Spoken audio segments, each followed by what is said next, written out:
welcome to the 190th meeting of the Crapaud tournament, and I would like to extend a welcome to you all. And today, I would start. If you haven't been here before, we do a salute at the beginning and a toast. It can be anything. We've had, toasting of births, passings, and Shoeless Joe Jackson, and things like that as well. And so, whatever catches your fancy. And a lot of medieval things as well. And some good, some funny, some sad. So, whatever's on your mind. The reason we do this is the tournament here is to train you to hopefully win one of the major tournaments, where you would have to be able to stand up and just speak off the cuff anyway. And so, this is also training you here as well as here. Okay, so that's the idea there. I'll salute my lady. I love. And thank you all for coming. And is yours long this time? Do you know how much to drink? Like on a hooker, okay? Let's talk about my mom now.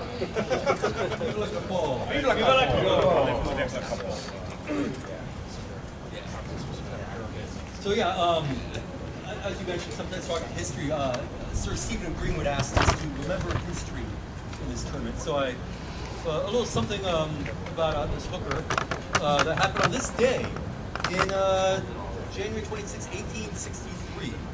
On this day in 1863, Union General Joseph Hooker assumes command of the Army of the Potomac following Ambrose Burnside's disastrous tenure. Hooker, a West Point graduate, was a veteran of the Seminole War and the Mexican War and served in the American West in the 1850s. When the Civil War erupted, Hooker was named Brigadier General in the Army of the Potomac. He quickly rose to division commander and distinguished himself during the Peninsular Campaign of 1862.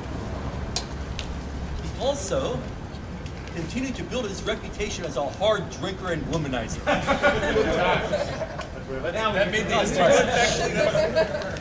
Hooker received command of the 1st Corps in time for the Second Battle of Bull Run, Virginia, in August 1862. His corps played a major role in the Battle of Antietam in Maryland in September, and when Burnside failed as commander, Hooker had his chance. The general first had to deal with the sagging morale of the army.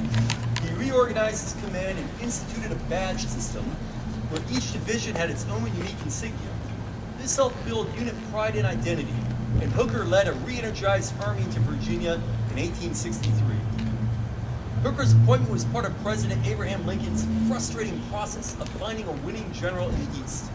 After Irwin McDowell, George McClellan, John Pope, McClellan again, and then Burnside, Lincoln hoped Hooker could defeat Confederate General Robert E. Lee. It was a tall order, though, and Hooker was not up to the challenge.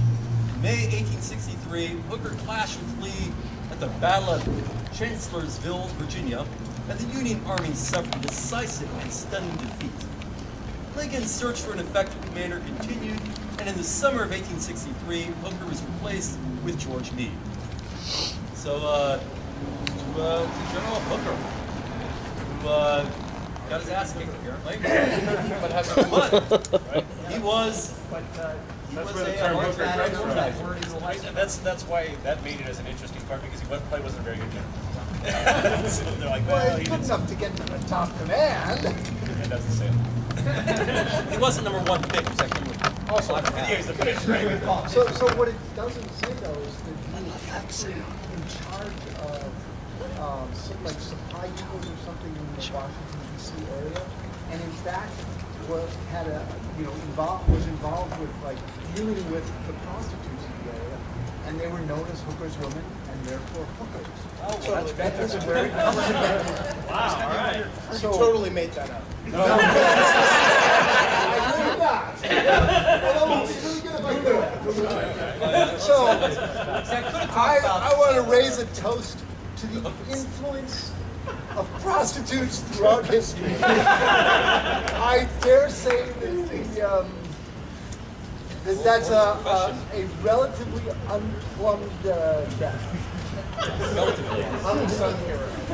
Today is also the anniversary of the first broadcast of Deuce Passing.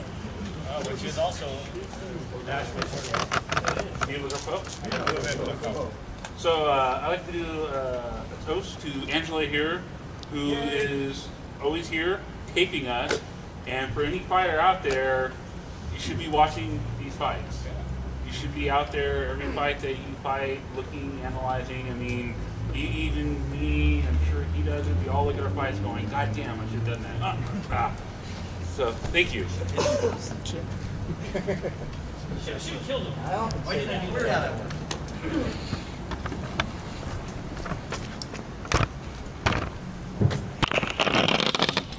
I'd like to remind you all that you continue to enjoy fighting for as long as you possibly can. Just do not let yourself get injured because it sucks. I spent way too long injured last year, and I'm so happy to be fighting. So here's to not getting injured. Good to see you again. Stop playing hockey. I am right A few words tonight. My consort's flown back to the other side of the world. Boo, boo. Let us share striving and joy.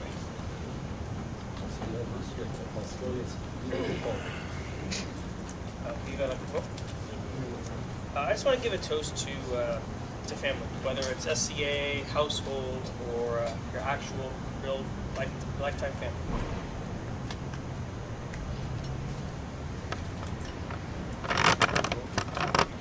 The first time here, we give a toast to all of you. Trying to make it out here for about 2 years and Yeah. you guys. Congratulations and welcome. See you next time. You win, you got to come back. You know that, right? That's how it works. I would like to toast Phelan, for if it were not for him, I would have not met any of you people. That's true. I'd like to thank everybody. This is my first tournament as well. First ever. Not authorized yet. I will be Sunday. Deep end. Life, love, and battle. Congratulations. Welcome. What's your name? Billy. Or you. Yeah, we'll show his sheep. I've been doing a lot of research lately for my persona. I was reading a book about the Galaglass, which, if you don't know, are the mercenaries that were hired by most kingdoms that were Irish farm boys and Scottish Highlanders that were considered to be giants among men.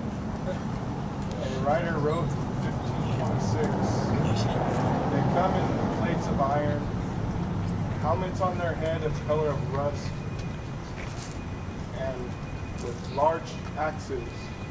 They tower over other men, but yet they will not fight for any war or do not believe. Nice. So I would just like to give that toast